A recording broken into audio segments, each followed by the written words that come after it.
আমি বউ ভাতের দিন মরে যাওয়ার পর আমাকে স্বর্গে পাঠানো হয়েছিল। আর স্বর্গের সবকিছু কিন্তু বেশ সুন্দর, সবকিছু যেন সোনায় মোড়া। আমার তো বেশ সুন্দর লেগেছে। স্বর্গের অপ্সরারা কি সুন্দর নাচ টাচ করে। আর আমাকে তো বলেছে আমাকে এত সুন্দর দেখতে বলে আমাকে স্বর্গের অপ্সরাদের লিস্টে নাম লিখিয়ে দেবে। যাক, যা হয়েছে ভালোই হয়েছে। একটাই আফসোস রয়ে গেল, বিয়ে করে সংসার করার ইচ্ছা ছিল, কিন্তু আমার কপালের দোষে তো সেটা হলোই না। চুরি করে মিষ্টি খেতে গিয়েছিলাম, মরতে তো হতোই। দূর। আচ্ছা, আমি তো বউ ভাতের দিনই মরে গেছি, সবে মাত্র একদিন হয়েছে। দেখি তো আমার বরটা কি করছে।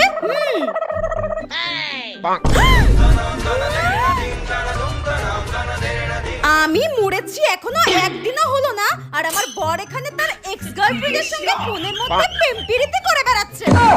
এখন তো আমার মনে হচ্ছে আমি মরেছি ঠিকই হয়েছে। বউ মরে গেছে, বরের কোনো শোক তাপ উত্তাপ কিচ্ছু নেই। মরার পর তো আমি স্বর্গে এসেছি, কোনোদিনও যদি পুনর্জন্ম পাই, শেওড়া গাছের পেতনি হয়ে ঘাড় মটকে রক্ত খাবো।